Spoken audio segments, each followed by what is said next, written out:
Business Connections Live, the UK's leading online business channel.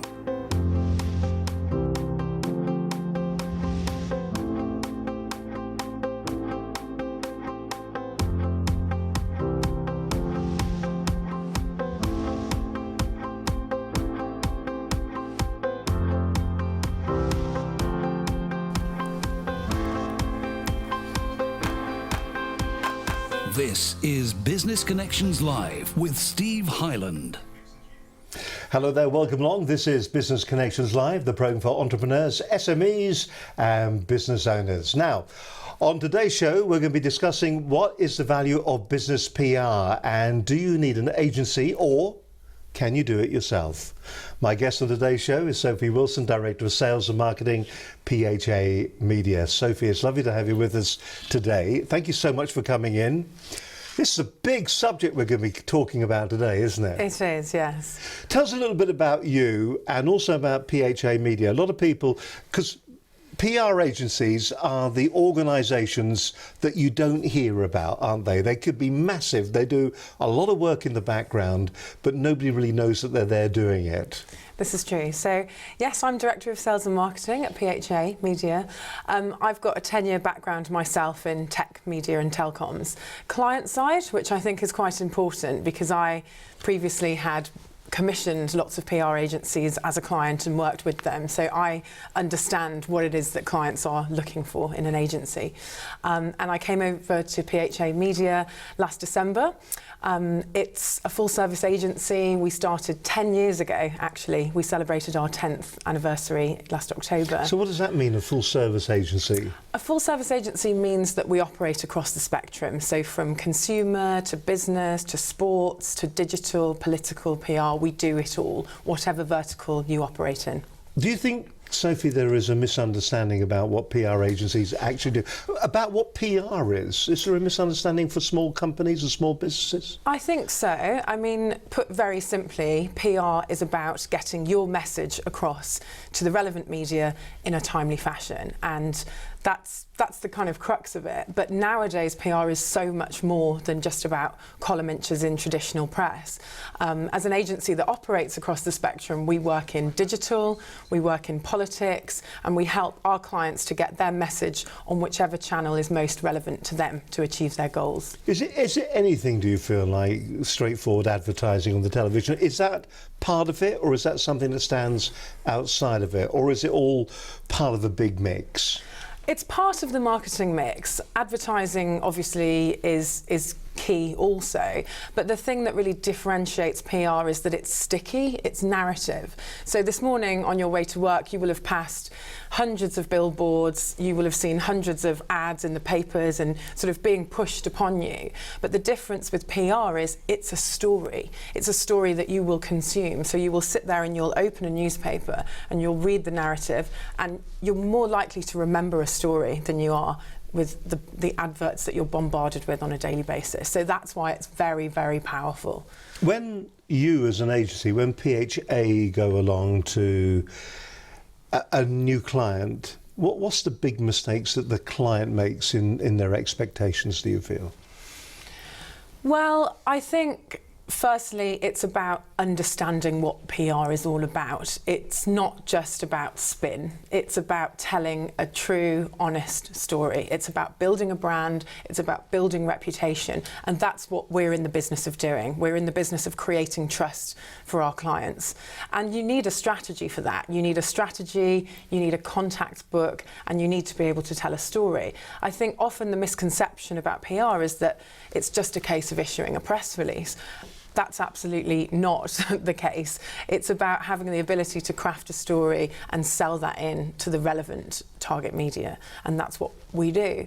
I think another common misunderstanding is that PR can translate directly to sales.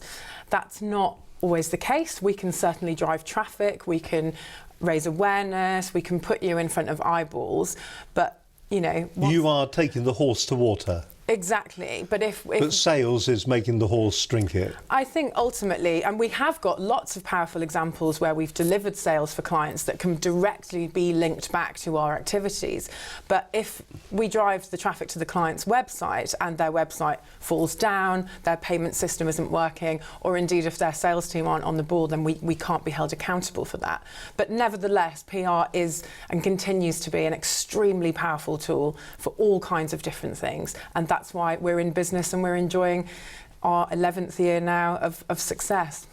When you look back at the history of PHA Media, what is their background? Where have they came from? Is it a group of university people that have come out and decided to run a company and PR seemed like an easy option, or is it founded? Is its cornerstone the fact that it's got journalistic skills? Yeah, absolutely. So our chairman, Phil Hall, was the editor of the world's best-selling newspaper, and 10 years ago he set up shop in Regent Street with one client. Now we're a full-service agency with sort of 65 permanent members of staff, and we're operating across the spectrum. So it really was born out of Phil's contacts book, his bulging little black book of contacts, and that journalistic nous for telling a story, which we are very good at. Indeed, we employ lots of former journalists in the building. We've got the former business editor of The Telegraph, for instance, and yes, we bring that expertise to the table. Is there a misconception? We were talking earlier on, and we're going to go into more detail about this, but we were kind of saying that to a certain extent people think it's all about releasing a press release. Is it fundamentally that? If you had to sum it up, you're at the bar and you're with your colleagues and somebody said, look, you've got 60 seconds to sum up exactly what the agency does and the people within it do. How would you describe that if they were a potential customer? Is it about PR, press releases? Is it about understanding what the journalist is looking for at that particular moment in time? Is it a combination of both of that? It's about three things. It's clarity, consistency and cut through, and that's what we can give you. We work with clients to understand exactly what it is that makes them unique and different and what their simple tenet is, what their key message is. Then we craft a story to sell to the media. We know what makes headlines. We know what journalists are looking for. And actually, we very rarely issue press releases. We have an understanding of what particular journalists are looking for and what will sell for them. So there we are. Now there's a real problem, isn't it? So you're a PR agency that very rarely puts out press releases. I'm sure you put out loads of press, but you put out, it's more specific, it's more targeted than that. So what are the kind of vehicles then that you're using to raise your client's profile? Okay, so we're targeting specific journalists that we have relationships with, and we're giving them stories. That's the crux of what we do. We tell stories on behalf of clients, and we don't just do that in the mainstream media. We do it in regional media, business press, digital, of course. We've got a digital agency within PHA Media. I mean, you have to now, because we're not just in an analog age. You have to be multi-channel, you have to be multi-platform. So it might be video, it might be a Twitter Q&A that we're organising for our clients. It very much depends on what their goals are. And of course, we can take messages even wider. We can take messages into the political sphere, for instance, if our clients have a need to get people behind an initiative or work with local government, then we can also facilitate that for them. I think a lot of people that look from the outside looking in at what PR agencies do, they sometimes feel that perhaps they're being driven by the platform. For instance, Twitter. You just said you're doing a Twitter Q&A. Are we driven by the platforms to a certain extent, or are we driving the different platforms that we use for PR? We use Twitter a lot, and Twitter is an effective way of getting a message out there, but the life expectancy of a Twitter is what, 5-10 minutes? And it's how do you make things like that sticky? How do an agency, is it a bit of Twitter, a bit of something else, and a bit of something else? Every strategy is unique and tailored to the requirements of a client. So it's generally a blend of different platforms, but it comes back to this clarity, consistency, and cut through. You have to have your message told on a variety of different platforms many different times over to amplify your message, to give you the reach, to differentiate you from your competition. And that's what we're able to do at scale, whether it's mass or indeed social. But yes, there's a place for Twitter. You know, it's different to the Daily Mail, for example, but we might look to achieve a blend of both. How different is it? Exactly. Very different, yes. But the Mail Online, of course, is the most widely read media outlet online, and it has a place for certain clients. A FTSE 100, on the other hand, who wants to talk to the business markets, we would employ a different strategy for them that focused around the business pages. From a small business or an entrepreneurial point of view, is it possible for a small business to get in that limelight? Is it possible for them to get into that area when it comes to using the likes of Mail Online, getting a story published? Can they do that? Do they need you to do that? Could they do it themselves? Good question, Steve. I think absolutely there is a place for that for small businesses. And in fact, you need the vehicle of PR to supersize your business and to have that cut through and to sell your products. So, for instance, I'll give you an example just to bring this to life. Charlie Mullins from Pimlico Plumbers is a long-standing client of PHA Media. We've worked with him to build the brand and to build his own profile, deploying a variety of tactics from thought leadership, profiling him and his story, to recently we've actually brought in a characterization for him, an animated character that can talk to customers, because he's really an interesting character, and we've used that, we've played on that. Now, I think Pimlico Plumbers is a great example of a small business operating in a very niche area that has managed to saturate the market and actually become the go-to brand in that particular small industry. All right, well listen, we'll come back and we'll talk a little bit more about both Pimlico Plumbers and some of your other clients as well, and also perhaps what you can do as a small to medium scale business as well to maybe sort things out for yourself, but where you should be going. What are the considerations that you need to be doing when it comes to the kind of PR organisation that you're going to be talking to? We'll find out a little bit more in just a few moments' time. It's going to be a fascinating show. If you are looking at finding out more about PR, this is the place to be on this edition of Business Connections Live. Now, as always, it's always great to have great guests like Sophie with us today on the programme, Sales and Marketing Director at PHA Media. We had a great guest last week on the programme. We were talking to a lovely lady called Deborah Charles. She's the founder and CEO of Novacroft, and they're making a difference to society and helping citizens do more in their community by recognising and rewarding those who do really good things. It was a great show and really different as well. I think it's a small to medium scale enterprise, as a business, as a multinational. It's very easy to be sitting back and watching the pennies rolling in, but how do you make a difference to the society that you find yourself in? Well, Deborah explained how her business, how her company was trying to achieve that, the reasons why she started doing that. If you haven't seen the show yet, I do suggest that you watch last week's edition of Business Connections Live to give you a bit of a taster for it. Here's Deborah Charles.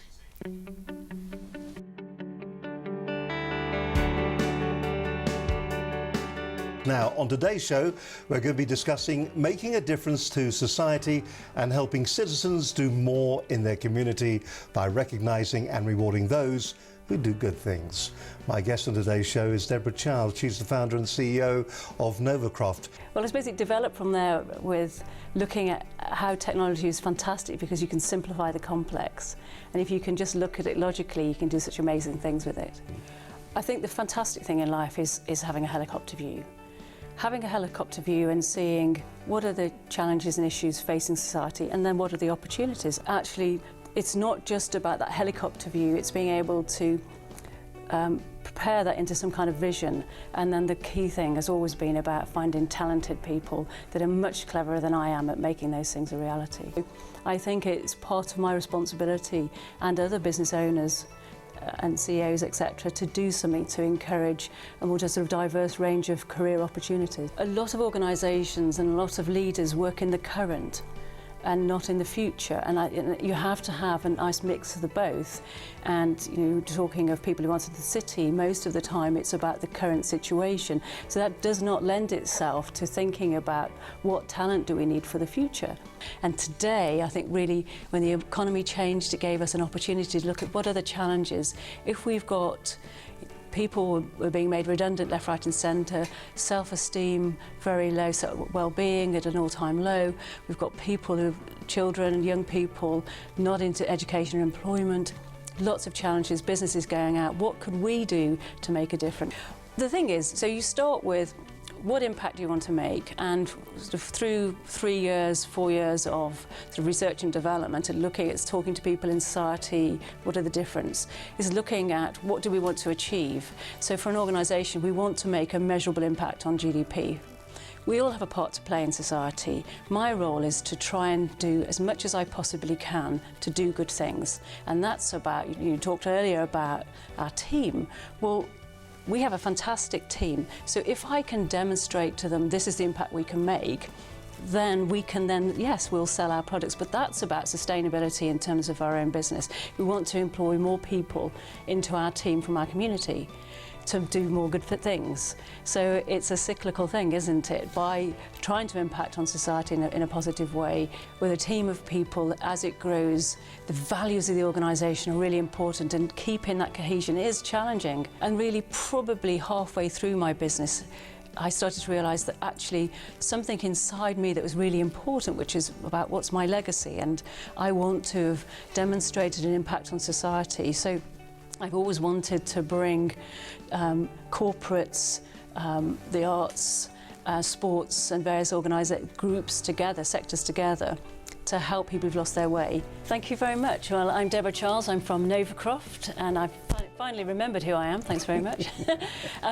Okay, so I believe it's about making a measurable impact on society. So when we're talking as a team, we say, what does that mean, a measurable impact on society? And for us, by 2018, that means 100,000 less people in hospital beds. It means a £20 million saving for charities, so that more of their money goes to the cause they're fighting. It means 5 million people in corporates impacted on improved well-being. And for transport, it means another 5 million making their lives easier in public transport.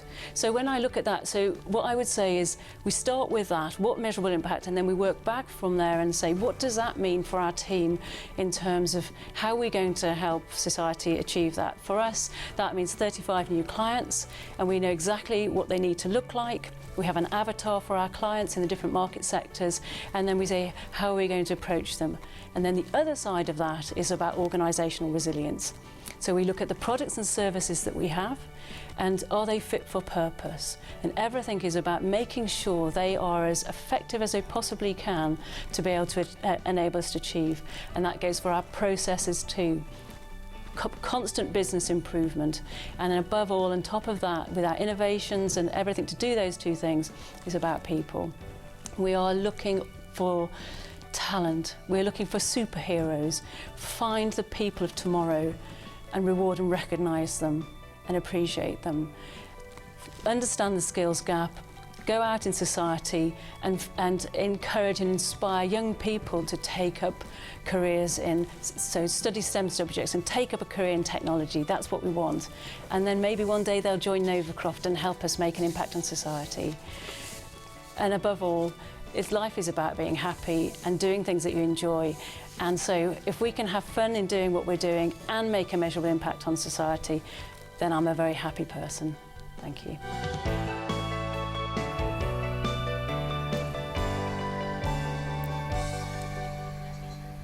Deborah Charles, founder and CEO of Novacroft, a fantastic show, very, very different from our normal shows where we're looking at straightforward, ordinary business things. Here we're looking about how maybe a business that is growing in its community can actually have an effect and actually have a bit of an impact on the people that are working around it. And I think the thing that was interesting that came out of the programme as well was it doesn't just happen around for the community. Her philosophy carries all the way through to the way she looks after her employees as well. So this was a complete conceptual idea. Deborah Charles, fascinating show. If you get an opportunity to watch it, do go to our website at businessconnectionslive.com.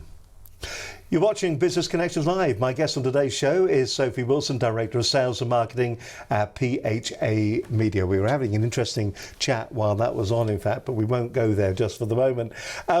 Sophie, PHA as an agency, you said it started off single client, as so many businesses do. Mm-hmm. It started with, small and then grew and grew and grew.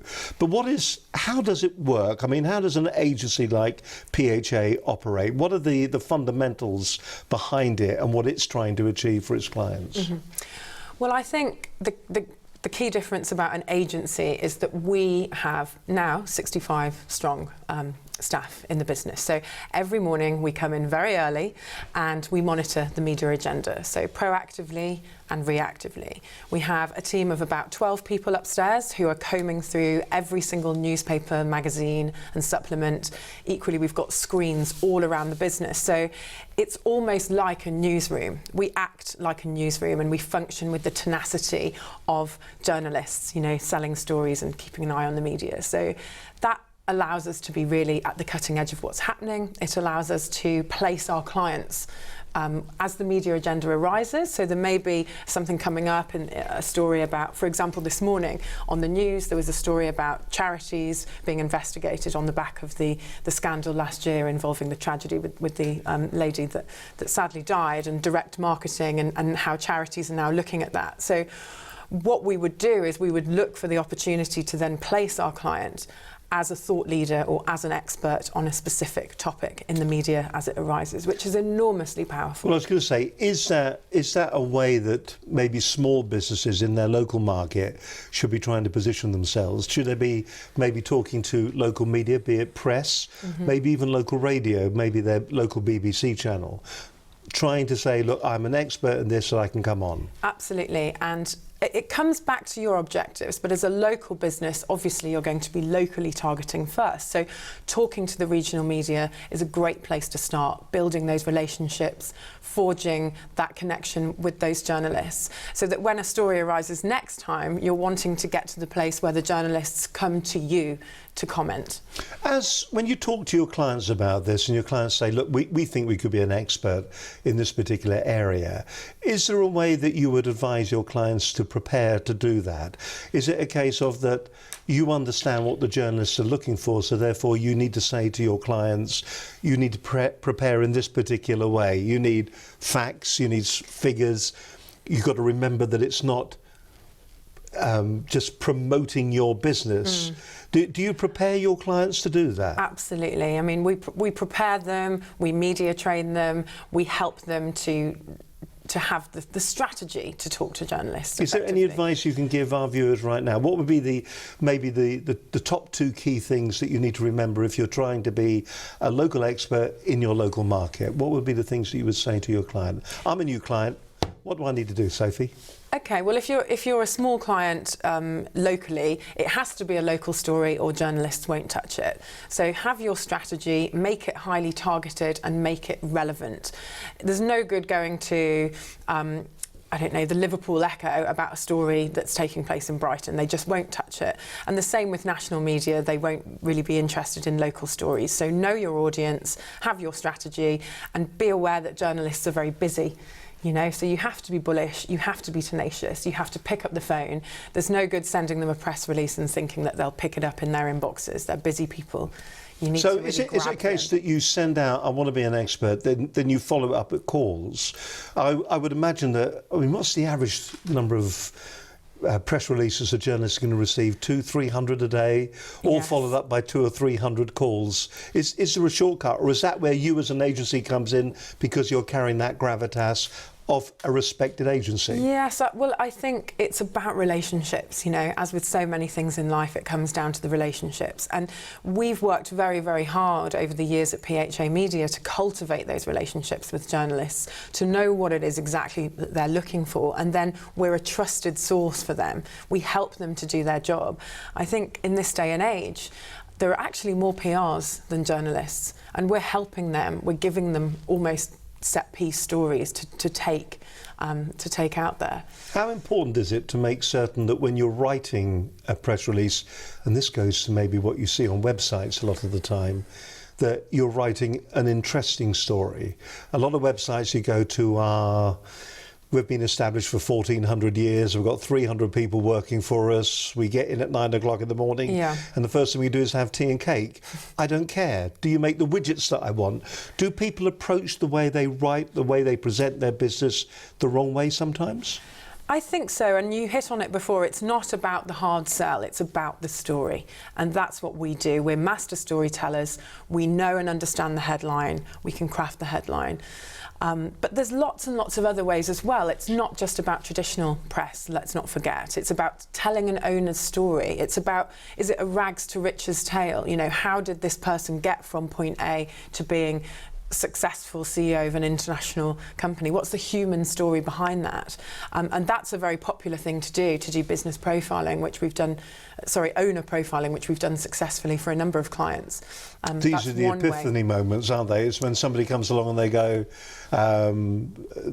life-threatening disease, or walk from A to B, or something awful has happened in their life. Well, we help to tease out, we help you to extract your stories, because every person, every business, every product has not one but hundreds of different stories behind them, and it's our job to sit down with our clients and fully understand who you are, what's your DNA, what are you all about, and how did you get to where you want to be. So it's telling those stories on different platforms. That's so the basics are make it interesting and make it relevant. Make it human, make it relevant, know your journalists, have a strategy, call them, and be bullish, be tenacious, be reactive to the media as it occurs. Is there any way that we can see how effective it's been? Well, what about, because everything is all about analytics these days, isn't it? And that information is coming back. Is there a way that you can measure your PR? In the old days, it would have been column inches, but because we now have got all these multimedia platforms, how does an agency like yours measure the effectiveness of what they're doing? Absolutely, and in today's day and age, you have to be accountable. So we are very aware that our clients need to prove return on their investment. We will sit down and we'll work with our clients on their particular goals, because what's one goal for one company will be completely different to another business. So we understand how you're measuring value yourself as a client, and then we'll work with you to put a framework around that. Now, back in the day, I don't know if you remember this, but AVE was the way to measure advertising value equivalent. Post 2010, when the Barcelona principles were introduced, which was a sort of framework for measurement that was introduced at this international summit in Barcelona with leading lights of PR and AMEC, who's the Association for Measurement and Evaluation of Communications. Excellent. I think I've got that right. And they sort of came up with this framework that there is a need to look at outcomes, not just, I could have got this amount of coverage for my advertising bug. And this is evolving. There was another summit last year in 2015, and we're evolving that as well at PHA Media, putting in place our own principles, our own KPIs, and our own ways of measuring that proves to the client they're not just sinking a cost on a retainer that they don't see every month, they're getting tangible and intangible outcomes from the work that we're doing. Can you give us an example of the kind of KPIs that you use then? Absolutely. Or will you have to kill me? No, not at all. I think, again, it comes back down to the individual client. So for one internet service provider who's solely operating online, every week we have a rigorous set of 20 different digitally focused KPIs to hit for them. They are extremely smart, and we've had to evolve our business to provide them with what they need. A lot of it is about link backs, because link backs to site help their SEO, and that for them is the holy grail. They're operating in a competitive marketplace. They need online cut through. So link backs, not only link backs but domain authority, so how highly the sites are ranked online, how much traffic those link backs are going to provide, traffic to site, a number of different KPIs like that. Other clients, however, might be happy with target publications. They might be happy with coverage in the Media Guardian or the FT. Prominence is a good one as well, how prominent their mention is as compared with their competitors. Sentiment is another way of measuring, so how positive is the reference to the business. And we can measure all of that in-house. We have monitoring tools that we can use to measure where people are talking about you in the country, what are they saying, is it positive, etc. Do you think it's, you see, that sounds like that's targeting a large multinational, a big organisation. How important and how many of those different techniques that you're talking about there can be used for a small business? Well, that actually, the first example is a startup, is a small internet-based startup. So you can absolutely apply these So hush KPIs. my mouth then. So really it can be from any size. Any size, any size. I mean, actually, if you're a small business, then you should be looking at KPIs and ROI more even. You know, it's really important you don't have a lot of budget to spare, that you're getting bang for your buck. So talk to an agency like yours and you should be able to actually advise on a strategy to do that. For a small business, for a small startup, can that be expensive? Is there things that they can do themselves, do you feel? It's a service that has a cost attached, of course. We do actually work with a number of startups and entrepreneurs. We pride ourselves on our ability to work with entrepreneurs and individuals, and that's the spirit that we encapsulate as an agency. So we have rates for startups, we can be flexible, but it comes back to ROI, you know, it comes back to how far does your money go. And certainly you can do things on your own, but I'm just saying that I don't think you can replicate the might of what we have as an agency, as an individual. All right then. We'll talk a little bit more about what businesses can do. I hope you're enjoying what you're finding and you're hearing about today on the programme. It is a fascinating insight into what PR is all about. I think for a lot of us, when we're thinking about PR, what we're thinking about the standard press release and the photograph. But it does show you that there's a whole lot more that you need to start considering if you are a small business when it comes to thinking about what PR is all about for your business. We're going to talk more to Sophie Wilson, Director of Sales and Marketing at PHA Media, in just a few moments' time on this edition of Business Connections Live. Now, if you're finding today's programme absolutely engaging and you're thinking to yourself, Tina, I'm really enjoying this, I'm having a lot of fun, maybe here's something that you should be considering about, because this particular programme, Business Connections Live, of course, is all about giving you information. But a lot of people have been saying to us, could you please harness the power of Business Connections Live and maybe allow us to use it as a sales platform as well.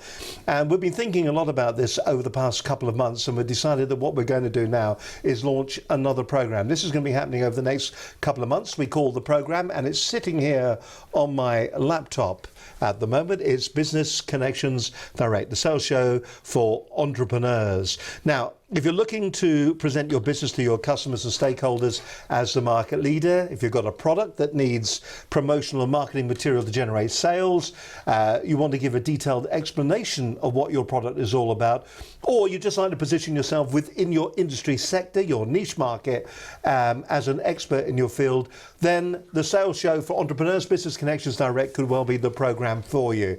Now, I'm going to ask this, we've got a different director on today, I'm going to ask for addresses and emails in just a moment.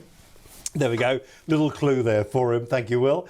If you would like more information about Business Connections Direct, if you'd like to have your own program, it can be completely branded like this one, but it could have your logos that are sitting on it. The shows last anywhere between 10 and 15 minutes, and you get a lot of content there. If you think about it, 15 minutes of content, maybe half a dozen or so questions on there that you could spread across your social media platforms. You could do that quite easily. You could get that out there. You could use it to engage customers. You could use it for your stakeholders in your business. If you want more information, then all you've got to do, here it comes once again, is contact us at this email address, studio@businessconnectionslive.com. If you don't like sending emails, you want to do something that's a little bit more proactive, you can pick the phone up and give us a call on this number, 01784 256 777.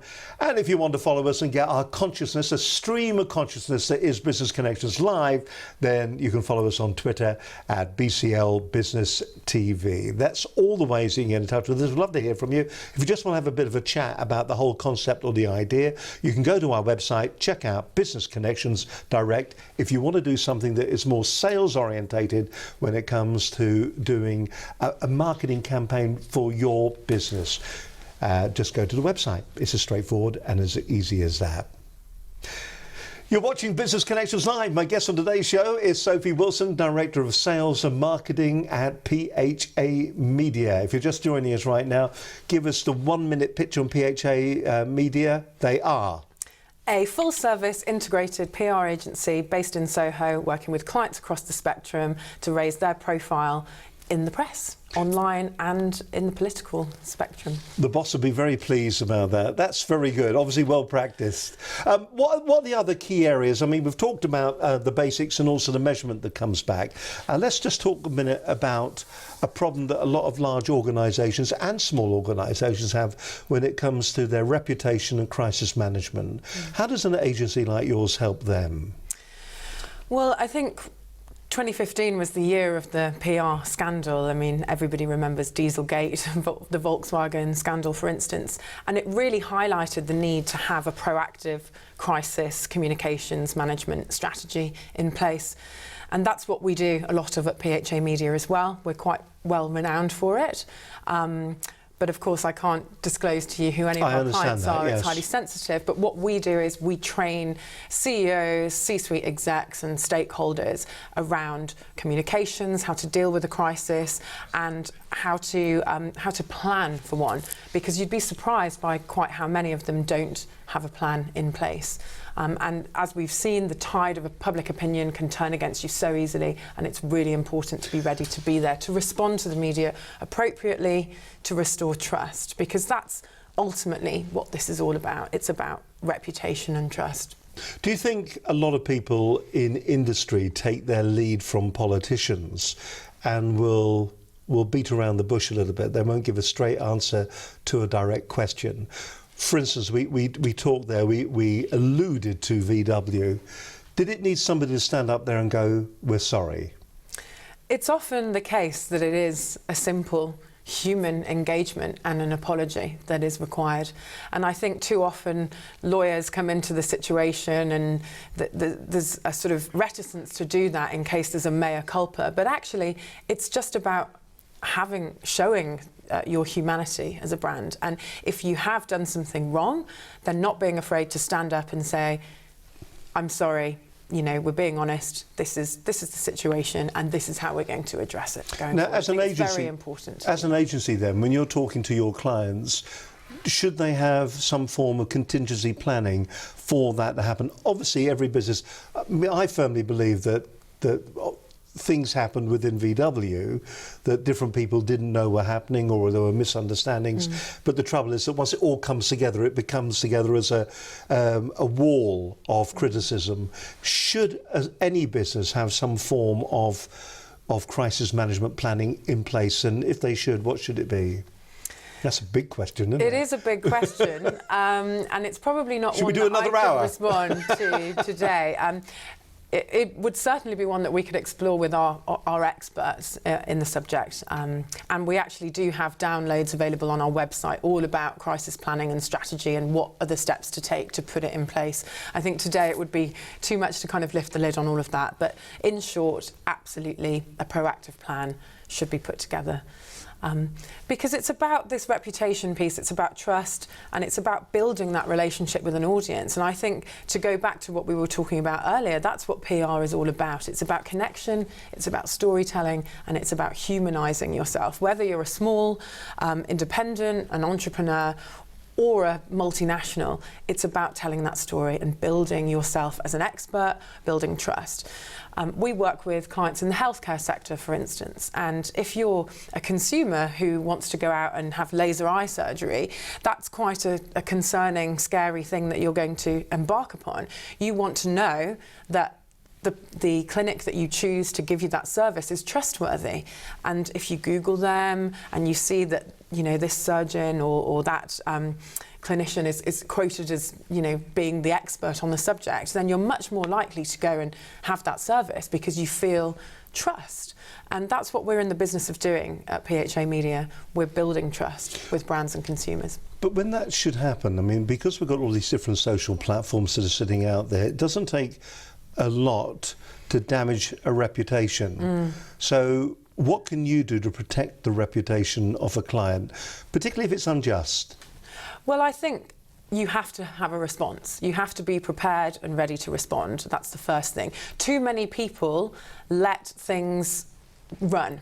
And the nature of the press game is that they will run, and it will run, and the story will continue to run until you engage. So it's very important to engage. So sooner engage quickly. Rather than later, absolutely. And engage with the right attitude, with the right training.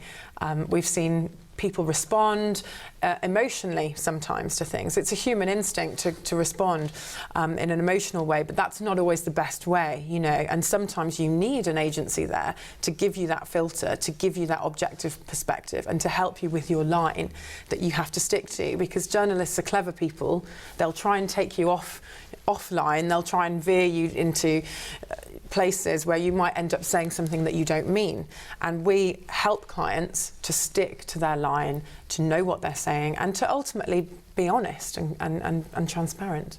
And the thing I suppose to remember is that the journalists aren't, I mean, yes, they may well take you to a place you don't want to go, but most of them, I'd like to think, aren't doing it maliciously. They are looking for the facts and the story, aren't they? They're looking for the story, absolutely. That's what it always comes down to. But there can be nuances and shades of, you know, I mean, they can't lie, but there can be ways of telling a story that perhaps doesn't truly reflect the true situation. Well, I must admit, the few forays into the battle that I've actually had with the press, what I have found is that there is an integrity, and I don't think a lot of people say that about the press these days, but in general, reporters that I've dealt with and radio reporters that I've dealt with, there is an integrity that they are truly looking for a story, but they're not out to ruin you. That's true, and I wouldn't want to give that impression at all. You know, part of our success is built upon the fact that we have fantastic relationships with the major media outlets, with the journalists. Indeed, we are former journalists at PHA Media, so there's utmost trust and respect there, but it's having the knowledge of how it works, and I don't think that all clients have that knowledge or capability, certainly not on a smaller scale. Perhaps in bigger organisations where you have whole comms departments and comms teams, yes, but we will work with people who don't have that knowledge and who need that support. How do we know? How do you know what the journalists are looking for? Is there something that comes out? Is there a way that, is there a list? Do they pick the phone up and call you and say, we're looking for this story? Or is there a mechanism out there where the journalists are saying, we've got a feature coming up on this particular topic, we're looking for information on that, and you as an agency actually have access to that?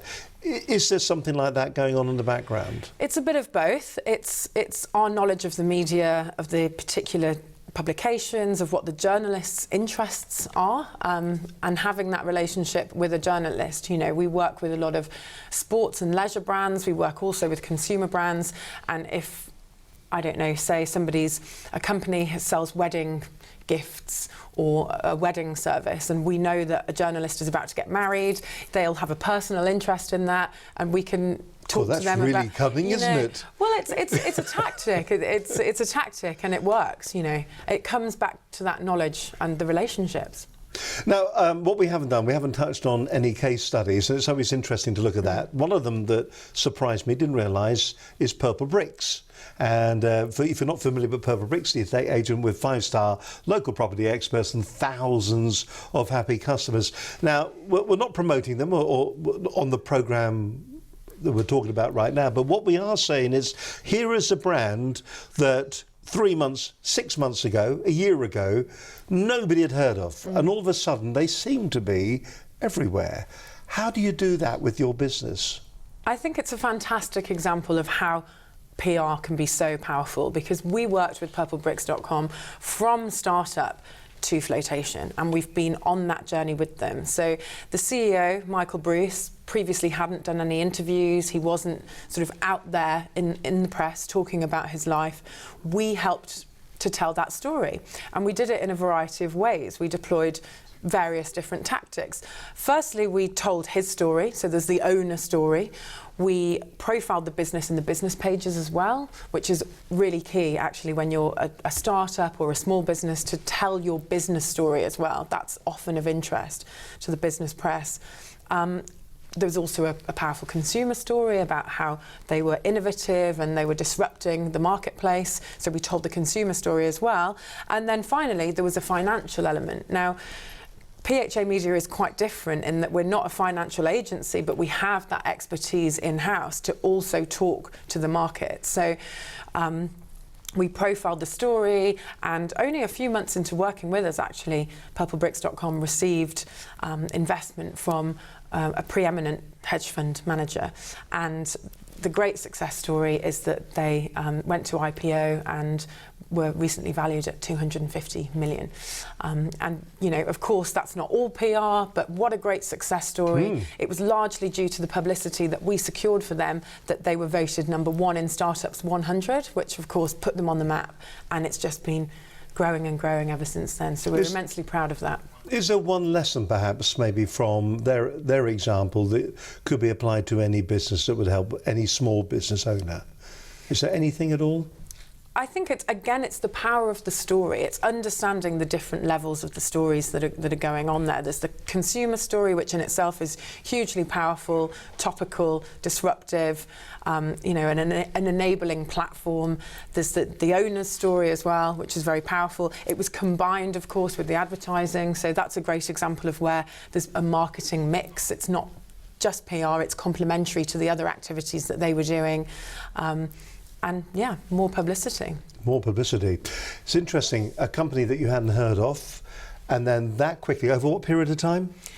18 months. 18 months from zero to hero, and that's all through having the right PR, the right publicity, and the right plan. I would imagine is probably the most important thing to remember. You are watching Business Connections Live. My guest on today's show is Sophie Wilson, Director of Sales and Marketing at PHA Media. We're going to be talking a little bit more to Sophie in just a few minutes' time, and also get some of the takeaways that you need to remember for your PR campaign. Now, one of the tools that we use here at Business Connections Live is TubeBuddy. It's a fantastic. Now, if you're using YouTube to promote and to sell your particular brand or your product, or to get maybe your ideas out there, maybe you're using it to raise PR, then this is absolutely perfect for you. It is the premium YouTube channel management tool. And look at all the different tools that it gives you inside. You can use cards in there. You've got video SEO tools, Tag Explorer, Tag Sorter, your search rankings. Then you've got your promotion tools as well, where you can pick a winner. Your channelytics, very important, make certain that you know how effective your different campaigns on YouTube are. TubeBuddy has got to be the place to go to. We recommend TubeBuddy here at Business Connections Live. If you'd like to find out more about TubeBuddy, or maybe you'd like to sign up, you can actually get a free trial of TubeBuddy as well. Simply go to the Business Connections Live website, just go down the page a teeny way, and you'll find there's a link there that'll take you off to TubeBuddy. It is a fantastic tool. We use it all the time. One of the biggest problems, I think, when you go on to YouTube and you sit there, you write your description, you write all your links and everything like that, and then you get to that bit that says tags. Tags and titles, they're the things that will drive traffic to your YouTube channel. They will drive it to your individual videos. If you're not getting those right, you probably won't be getting the traffic. You won't be building that social proof that you need for your business. If you want to get more details, as I said, go to our website, and we'd like to thank the good guys at TubeBuddy for their support to the programme. My guest on today's show is Sophie Wilson, Director of Sales and Marketing, PHA Media. Rapidly approaching the end of the show, so very shortly we've got what we should be doing kind of area, which we're looking forward to, the kind of takeaways from today's programme. There are a few people out there, so this is the kind of controversial bit. There are a few people out there that say that really that anybody can do their own personal PR if they raise their personal profile, if they contact the local media. What would you say to people that send that to you? Is it, I mean, I know that's where we started with the interview at the very beginning, but is that really a profitable, the right way to spend your money to be doing that, or should they stop and come and talk to you? I think that the benefits of working with an agency are you get the resource, you get the power, you get the magnitude of 65 people who are full-time acting with the tenacity of a newsroom to deliver results for you. And you just can't replicate that in-house with one person. We do work with in-house comms teams, and we're happy to provide an extra pair of hands and to help ramp up activity, and we do that very successfully with a number of clients. But to really get the cut through that you're looking for, I would work with an agency. Another area that we haven't touched on, and if I may just briefly, and particularly pertinent to entrepreneurs, is as well as traditional PR, getting you the cut through in the press, as well as digital, which is so important. You've just been talking about YouTube, social, video, infographics, all of which we provide, dovetailed and integrated in with our traditional PR campaigns. We also have a public affairs arm to our agency, which is about affecting decision making in Parliament, essentially. So is this lobbying then? Well, we don't use the word lobbying because I think that sort of has negative connotations. What it is it's about relationships in Whitehall. So we work with a number of entrepreneurs in retail, in business, certain aspects of business who perhaps have achieved something great in business and then they turn their aspiration to something else. You know, they want to get known for the good that they've made to society, for example, referencing back to your previous lady who was on last week. Deborah Charles, yes. Exactly. So it's then the same set of skills that gets you far in business doesn't actually apply in the political arena. And our public affairs department has that skills, they have that knowledge to help you to forge the right connections in government and ultimately to help to sway decision making, which we've done successfully with one of our clients who's actually a think tank. We've helped them to stop a bill being passed through Parliament, and that's when it gets really powerful. That integrated PR, public affairs and digital, and bringing all of that together to affect real world change, to help you with your own aspirations politically and to help you achieve your goals as a business. I suppose some people at times will be somewhat suspicious of that kind of approach because they feel that it's been manipulative. But I'm sure that the kind of business you're talking about was actually a bill that touches everybody's heart, and we were talking about it off air earlier on.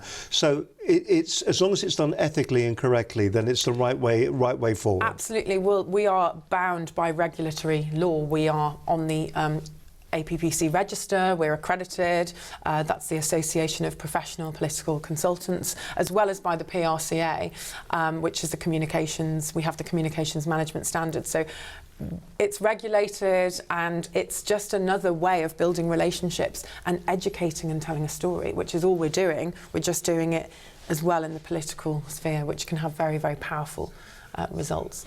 Is there a tangible return to that, do you think, to the business if they go down that particular route? Or is it, once again, what they're trying to do is they're trying to influence for the good? Well, the example that we mentioned, which was for the think tank, Living and Dying Well, we produced a campaign for them that integrated classic PR with public affairs and social media to help them to achieve their ultimate goal, which was to oppose the assisted dying bill. So ultimately we help people to achieve their goals. It's extremely powerful. And this is in fact the website that we're talking about here. This is LDW, Living and Dying Well, a think tank, clear thinking on the end of life debate. Now, of course, this was big press a little while back, and of course I can see that there's going to be real knock-ons. But this is not a company as such, is it? This is a think tank, an organisation, isn't it? Exactly, and I think that sort of bleeds into another area that we do, which is we work with campaigning groups. And that can be anything from getting people to walk more, to promote public health, to this kind of thing. So perhaps not as relevant to small businesses, but there will come a time potentially that you may have a need. If you're a local business, you might have to achieve planning permission, or you might have a reason to talk to local government, for instance. We can help you with that.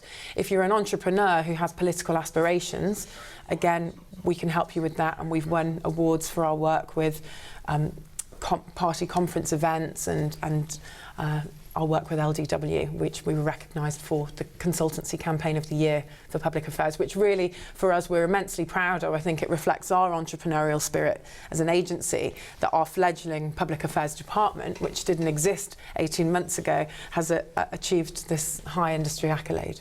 If you had to look at the entire gambit of services that are available, are there services that we can do without or are less important than others? I mean, if I'm on a restricted budget, I'm a small business, what are the key things that I need to be considering? Is it very much horses for courses? If I need to lobby, I need something like this, or are there things that I can do without initially and then add on later? I think it comes back down to your individual objectives and what are you trying to achieve. So we would sit down with clients, we'd work out what you're trying to achieve, and then we'd work out a strategy for the best way to achieve those goals. It might be to get cut through in the national press. It might be that you're trying to attract the interest of investors, which would we would have a different strategy for that. You're trying to sell product. We've recently started to work with an online retailer who just want eyeballs to their website, and that's the KPI that we're working towards for them. That's the only thing that they care about. So it really depends on what you're trying to achieve. Listen, I'm going to invite you to look straight down camera number one at the moment, the bit you've been dreading all the way through the show, where you're going to give the takeaways that we've got. I think it's very interesting, actually, that there are a complete range of different services that are available out there. That is the first time I've actually heard it, he says, pointing with his thumb, being vocalised, that what you need to do is understand truly what you want your PR to achieve for you. Interesting. What do you want it to do? Sophie, I'm going to ask you to look down, as I said, camera number one. Please say who you are, the organisation you're from, and the takeaways that we need to be thinking about when it comes to doing PR for our business. Hi, I'm Sophie Wilson. I'm the Director of Sales and Marketing for PHA Media. The things that you need to think about firstly are critically, what are you trying to achieve? And once you understand your own goals and objectives, whether that's driving traffic to your website, whether that's making sales, whether it's putting to bed an issue in the press, understand those goals and objectives and then create a strategy around that. It has to be a targeted strategy, tailored and bespoke to what you're trying to achieve. You should be hitting the right target publications and you should identify the relevant media that you want to go for. Then, if you're working with yourself, you've obviously got to prove your ROI to your shareholders, your stakeholders. If you've got an agency, then you need to prove their ROI too. So I would strongly recommend that you have a framework of KPIs and you work to them to achieve your goals. Fantastic. Real insight. And I think that's what this has all been about today. If you are a small to medium scale enterprise, if you're a small business, in fact, it doesn't matter what size business you are, you've got to get out there, you've got to tell your story. There's no two ways about it. You've got to look at the different tools that are available out there for you to tell that story. And probably the thing that the big takeaway for me today is to be thinking to yourself that what are you trying to achieve with your PR? So many organisations, so many businesses that are out there will just do PR. That just do PR. It's a great story. There's another picture. They're just doing PR. And what Sophie said is, why are you doing the PR? You've just got to step back for a moment. Do I want more eyeballs to my website? Is that what I'm after? Do I want to encourage investors to come into my business? Is that what I want to do? All of that you can do with your business simply by standing back for a moment and thinking about PR. The one question is, so it's important, yes, but can you do it yourself? Yes or no? No. You've heard it from the horse's mouth, ladies and gentlemen. Sophie Wilson, Director of Sales and Marketing at PHA Media. No, you can't. You do need expert advice. For instance, if you take your car, can you do a service on your car? Yes, you probably can. Can you do it as well as the garage? Probably not. You need the experts to actually guide you through. Sophie, it's been an absolute pleasure having you on the program today. Thank you very much indeed for joining us. Thank you. Thank you, Steve. No, do not run VT yet. Thank you very much for watching. I hope you've enjoyed today's show. Let me tell you what's coming up the next couple of weeks. Thank you, Sophie. You've been a star. Coming up next week's show, we've got Greg Cooper from Front of Mind Coaching, updating you on LinkedIn, one of our most popular programs on the channel. In fact, is our program on LinkedIn. We've got Chris Carty. That's right. It's warm enough. 21-year-old entrepreneur and CEO. Get his name right when he comes in. On Verumo. And also coming up in a future program, we've got Nigel Bottrell. Ha ha! It's Nige. He's going to be on the show. Don't forget, if you are in the Cambridge area, you can watch us on your local TV channel there, Cambridge TV on Freeview Channel 8 and on Virgin 159. And if you'd like to sponsor the programme, like you, TubeBuddy or TubeBuddy are doing, then you can do that simply by contacting us here at Business Connections Live. Once again, I'm going to say, Sophie, thank you very much indeed. It's been an absolute pleasure. And give our regards to all the guys at PHA Media. You've been a star today. Thank you very much indeed. And that wraps up today's programme. Thank you very much indeed for your company. We do it all again next Monday at 12 noon. Till then, have yourselves a fantastic week. And don't forget, get those press releases sorted out. Talk to an agency and be successful. Bye to them. Bye, bye.